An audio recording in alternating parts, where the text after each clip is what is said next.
রান্নার নাম ধরন একই হলেও এক একজনের রান্নার স্বাদ কিন্তু এক এক রকম হয়। সবার হাতের রান্না একই রকম স্বাদ কখনোই হয় না। আজকের এই মাছের মাথা দিয়ে মুগ ডালের মুড়িঘণ্টটা এতটা সুস্বাদু হয়েছে, যারাই খেয়েছে তারাই প্রশংসা করেছে। আমার ছোট ছেলে তো আমাকে ডেকে ডেকে বলছে, আজকের ডালটা এত মজা কী করে হলো। আসসালামু আলাইকুম। একটা মাছ এনেছিলাম, তো মাছের মাথা আসলে ওভাবে খাওয়া হয় না। মাছের মাথাটা আমি ভেজে রেখে দিয়েছিলাম, যেদিন ভেজেছি সেদিন আর রান্না করা হয়নি। আজকে ভাবলাম যে ডাল দিয়ে আমি মাছের মাথাটা কাজে লাগিয়ে ফেলি। তো যে ভাবা সেই কাজ।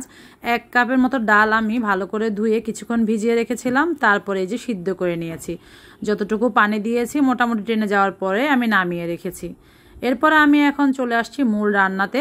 প্রথমে পরিমাণ মতো তেল গরম করে নিয়েছি, সেখানে দিয়েছি 2টা শুকনা মরিচ, 2টা এলাচ, 1টা লবঙ্গ আর রসুন কুচি। এগুলো সব বাগারের জন্য দিচ্ছি, আলাদা করে আমরা আর ডালে বাগার দিব না। যেহেতু ডালটা আলাদা করে সিদ্ধ করে নিয়েছি, এখন একবারে বাগারের কাজটা হয়ে যাবে। বেশ খানিকটা পেঁয়াজ কুচি দিয়ে হালকা করে ভেজে নিয়ে 1টা টমেটো, 2টা কাঁচামরিচ ফালি আর সামান্য একটু আদা রসুন বাটা দিয়ে নিয়েছি।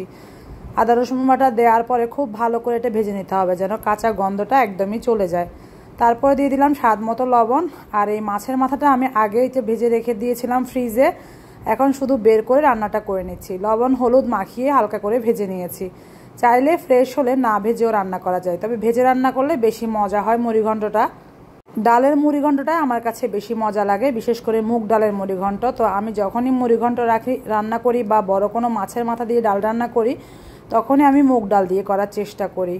মাছটা উল্টে পাল্টে একটু ভেজে নিয়ে তারপরে শুকনো মশলাগুলো দিয়ে দিয়েছি, হলুদের গুঁড়া, জিরার গুঁড়া, ধনিয়ার গুঁড়া আর হচ্ছে ঝালের জন্য লাল মরিচের গুঁড়া। যেহেতু ডালের তরকারি একটু ঝাল ঝাল খেতে ভালো লাগবে, তাই লাল মরিচের গুঁড়াটা আমি একটু বেশি করেই দিয়েছি। ঝাল লবণ যার যেমন রুচি বা যার যেমন পছন্দ সেই তেমনই খাবে। তো সব মশলা দিয়ে আমি পাশ থেকে একটু গরম পানি দিয়ে দিয়েছি ঝোলের জন্য। এখন এগুলোকে আমি ভালো করে ফুটিয়ে নিব, নেড়ে চেড়ে মিশিয়ে নিচ্ছি। আর মাছের মাথাটাকে আমি উল্টে পাল্টে দিচ্ছি, যেন মাছের মাথাটা ভালো করে রান্না হয়। আর যে ডালগুলো সিদ্ধ করে রেখেছিলাম দেখতে পাচ্ছেন একদমই সিদ্ধ হয়ে গিয়েছে, তাই রান্নাটা করতে আর খুব বেশিক্ষণ সময় লাগবে না। মশলাটা কষানোটাই হচ্ছে আসল। খুব ভালো করে যখন কষানো হয়ে যাবে, কয়েকবার এভাবে ঢাকনা তুলে নেড়ে চেড়ে আমি কষিয়ে নিয়েছি। তারপরে কিন্তু আমি সিদ্ধ করে রাখাই ডালগুলো এখন ঢেলে দিচ্ছি। ডাল নিয়েছি মাপা 1 কাপই হবে। তো এগুলো সিদ্ধ হওয়ার পরে ফুলে কিন্তু ডাবল হয়ে গিয়েছে। আর এখন আমি এগুলোকে মাছের মাথার সাথে খুব ভালো করে রান্না করে নেব। এরকম ডাল আর মাছের মাথা দিয়ে মুড়িঘণ্ট কার কার পছন্দ অবশ্যই কমেন্টে জানিয়ে যাবেন। আজকের ভিডিওটা কে কোথা থেকে দেখছেন সেটাও জানাতে ভুলবেন না। পরবর্তী ভিডিওতে অবশ্যই আমি আপনাদের কমেন্টগুলো পড়ে উত্তর দিয়ে দিব। বেশ খানিকক্ষণ ঢেকে আমি রান্না করছি, দেখতেই পাচ্ছেন ঝোলটা একদম ঘন হয়ে এসেছে। এখন আর খুব বেশিক্ষণ সময় লাগবে না, এর চেয়ে বেশি ঘন হলে ডালে একদম ঝোল শুকিয়ে যাবে। নামানোর ঠিক আগ মুহূর্তে আমি 1 চামচ ঘি দিয়ে দিয়েছি, এতে করে ডালের স্বাদটা কিন্তু বহু অংশে বেড়ে গিয়েছে। তারপরে আমি ছোট্ট 1 চা চামচের মতো দিয়ে দিয়েছি গরম মশলা গুঁড়া। তো সব কিছু দিয়ে আমি খুব ভালো করে নেড়েচেড়ে মিশিয়ে নিব। আপনারা চাইলে গরম মশলার পরিবর্তে এখানে ভাজা জিরার গুঁড়োটাও দিতে পারেন। সব শেষে আমি দিয়ে দিচ্ছি আরও 2টা কাঁচামরিচ ফালি আর 1 মুঠ ধনিয়া পাতা।